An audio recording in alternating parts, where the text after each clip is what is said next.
എവറസ്റ്റിലേക്കൊന്ന് പോയാലോ? അങ്ങനെ ചില്ലറ യാത്രയൊന്നുമല്ല, എവറസ്റ്റിലേക്ക് കയറാൻ പർവ്വതാരോഹകരുടെ നീണ്ട നിരയാണിപ്പോ. നിങ്ങളത് ആലോചിക്കണം. വെറുതെ ഇരിക്കാതെ ഒന്ന് എവറസ്റ്റ് ഒക്കെ കയറിക്കൂടെന്ന്. ഇന്ത്യൻ പർവ്വതാരോഹകരായ രാജൻ ത്രിവേദി പങ്കുവെച്ച ഈ വീഡിയോ ഉണ്ടല്ലോ, ഇപ്പോ വൈറലാവുകയാണ്.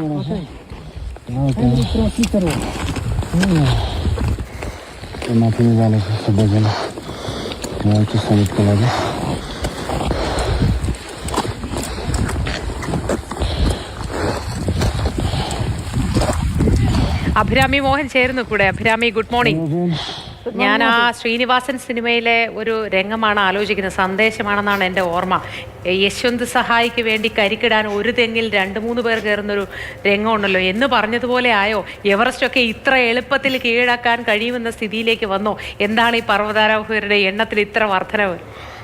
മോദി എവറസ്റ്റ് കീഴടക്കുക അത്ര എളുപ്പമുള്ള കാര്യമൊന്നുമല്ല. വളരെ സാഹസികത നിറഞ്ഞതും ഒരുപാട് വെല്ലുവിളികൾ നേരിടേണ്ടതുമായി ഒരുപാട് ഫിസിക്കൽ ഹെൽത്തൊക്കെ വേണ്ടിയിട്ടുള്ള ഒരു കാര്യം തന്നെയാണ് എവറസ്റ്റ് കീഴടക്കുക എന്നുള്ളത്. ഈ സമീപകാലത്തായി എവറസ്റ്റിലേക്ക് എത്തുന്ന സഞ്ചാരികളുടെ എണ്ണം വളരെയധികം വർദ്ധിച്ചിട്ടുണ്ട്. ആളുകളുടെ ഒരു സാഹസിക മനോഭാവം വർദ്ധിച്ചു. അത് തന്നെയായിരിക്കും ഇതിനുള്ള ഒരു കാരണമെന്ന് പറയുന്നത്.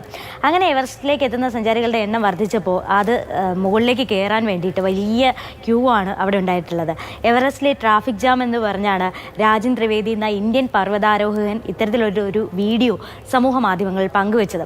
ഈ വീഡിയോ ഇപ്പോൾ തന്നെ വളരെ വൈറലായിട്ടുണ്ട്. ഒരുപാട് ആളുകൾ ഇതിന് പോസിറ്റീവും നെഗറ്റീവുമായിട്ടുള്ള കമൻറ്റുകളുമായിട്ടൊക്കെ രംഗത്തെത്തിയിട്ടുണ്ട്.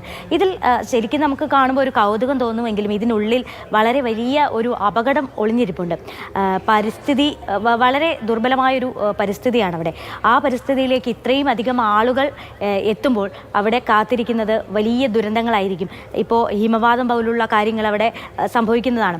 ആ ഒരു ഹിമവാതമൊക്കെ സംഭവിച്ചാൽ തന്നെ അവിടെ നിന്ന് രക്ഷപ്പെടാനുള്ള ഒരു സാധ്യത പോലും ഇത്രയും ആളുകൾ ഒരുമിച്ച് അവിടെ എത്തുമ്പോൾ ഉണ്ടാകാനിടയില്ല. അതുകൊണ്ട് തന്നെ വളരെയധികം പ്രശ്നങ്ങളും ഇതിൻ്റെ പിന്നിലുണ്ട് എന്നാണ് പരിസ്ഥിതി പ്രവർത്തകരൊക്കെ പറയുന്നത്.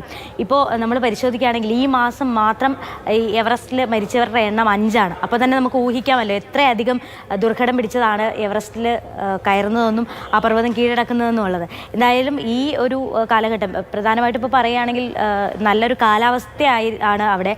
അതുകൊണ്ടായിരിക്കാം ഇത്രയും ആളുകൾ അവിടേക്ക് എത്തുന്നതെന്നാണ് രാജൻ ത്രിവേദി, ഈ വീഡിയോ പങ്കുവെച്ച രാജൻ ത്രിവേദി തന്നെ പറയുന്നത്. അപ്പോൾ ഈ ആളുകൾ മുകളിലേക്ക് കയറുന്നതിനോടൊപ്പം തന്നെ മുകളിലേക്ക് നിന്നുള്ള ആളുകൾ താഴേക്ക് ഇറങ്ങുന്നുമുണ്ട്. അപ്പോൾ ഈ ഒരു വലിയ നീണ്ട നിര മുകളിൽ നിന്ന് താഴേക്ക് ഇറങ്ങുന്ന ആൾക്കാർക്കും കൂടി ബുദ്ധിമുട്ടുണ്ടാക്കുന്നുണ്ട്. അപ്പോൾ സർക്കാർ എന്തെങ്കിലും നിയന്ത്രണങ്ങൾ ഏർപ്പെടുത്തണം എന്ന് തന്നെയാണ് ഈ പരിസ്ഥിതി പ്രവർത്തകരും മറ്റ് ആളുകളും ഒക്കെ പറയുന്നത്. അല്ലെങ്കിൽ വലിയൊരു ദുരന്തത്തിന് ചിലപ്പോൾ ഇത് ഇടയാക്കാം എന്നും അവർ പറയുന്നുണ്ട്. മോദി.